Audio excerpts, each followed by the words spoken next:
my biggest moment in life was when my uncle, who was a coach, high school coach, gave me a football. And I suppose I was 8 or 9 years old. And that was a real football. And during the Depression and early, just before the war, why, that was a precious item for me. Through college, a couple of years of basketball, and then mainly intramural stuff. I was never a master at anything. I was only a wannabe. A sports club member here said I should get into the sports club. And in fact, she signed me up for it, for the sports club. She paid my dues, and she said, "You're a member." And her husband was playing badminton, and he's the one who's 85 now and still playing. And he got me then playing with him.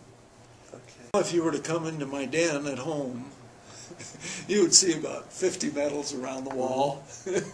Those are from the senior games at Greeley every year, and I've participated in those games for the last 10 years.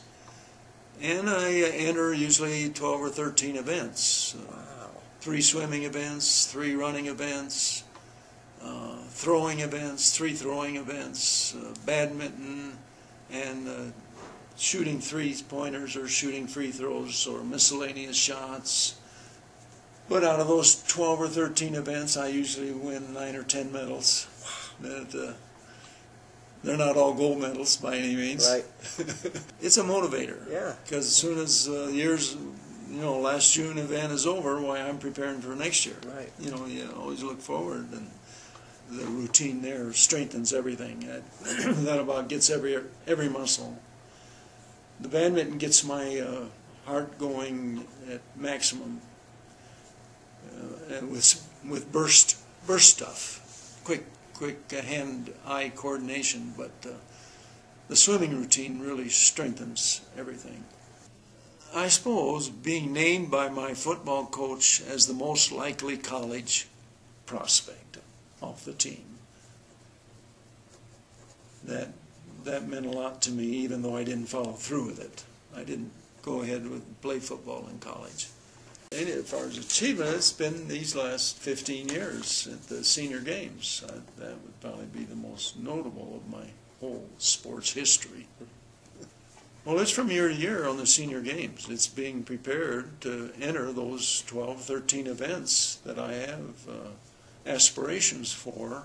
It's preparing myself. That's the goal from year to year, from June to June, is be ready. Oh, I love it. I'm a sports wannabe, and I watch them, and I like to participate in them. I was born to play. And playtime is my fun time. And the regularity, the opportunity that I have here to just bike over from my house is 2.5 miles. The availability of this center is conducive to fulfilling those dreams, participation. My football coach in high school, Dick Nolan, at that time we were living in Greeley, we just lived there 3 years, but Dick Nolan trained us severely. He just was a taskmaster in making it important that our bodies are prepared for the game. He drilled into us conditioning. You be conditioned, take care of that body. And that was high school.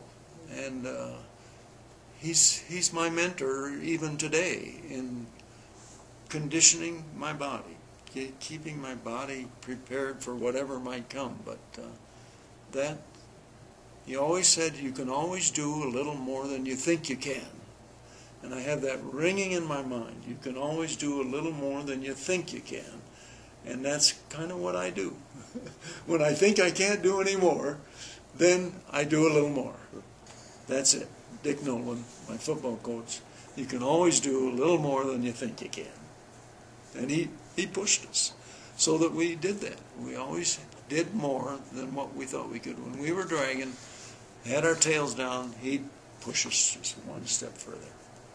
And I love him for it. So the inspiration, I always go back to the guy. That's over 50 years ago. And he's still singing his song. He's still very much in the forefront of my mind and my motivation, my inspiration, is that bald-headed dictator of a coach. Found his jewelry store. He had retired and had this jewelry store, and he didn't happen to be there that day. But the lady, I don't know who it was, she said, "You can go up to his house and see him." And I said, "No, I'll just write him a note." And I wrote him that note. "Thanks, Dick." "Thanks, Coach, for what you've done for me all through these years." Sports are just part of my genes. They just live in me. I don't know where I'd be or what I'd be without them, in terms of simply condition and outlook on life and